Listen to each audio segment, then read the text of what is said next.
Hello भैया, नमस्कार। नमस्कार। नमस्कार भैया। ये देखा हमारा टीम रहा आज एक हफ्ता के बाद ये पहले वीडियो आपके याद बा, यही नाते वीडियो याद बा कि ये शुभम रहन इनकर तबीयत कुछ ख़राब रहा, कुछ ना बहुत ज़्यादा ख़राब रहा।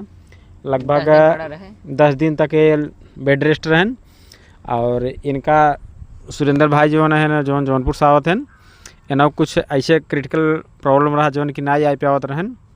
और थोड़ा बीच में हमारा तबीयत खराब रहा, हम ना कहीं पावत रहे अकेले, तो बचत रहे 2 जने, वो ना आई पावत रहन, ये ना कहीं पावत रहन, बचे 2 जने, तो 2 जने ना कहीं पावत रहे, तो इन्हें कोनो वीडियो ना मिला।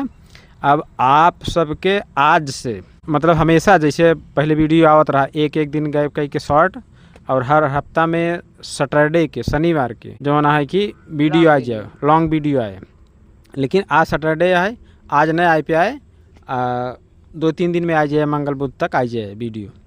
तो अब जैसे वीडियो आवा कर बराबर आप सब लाइक कमेंट शेयर करा और थोड़ा सब्सक्राइबर पे आप सब ध्यान कम देते हैं, ज़रूर ध्यान दें। और बढ़ावा जा थोड़ा, और जो ना है कि हम सब पूरी कोशिश करब कि आप सब कमेंट करा कि कैसन वीडियो चाहे, और कोशिश रहे कि हमारे आप सबके जो ना है कि वीडियो हमेशा देते रहा और हंसावत रहा, आप सब हंसत रहा, ऐसे मस्त रहा। धन्यवाद।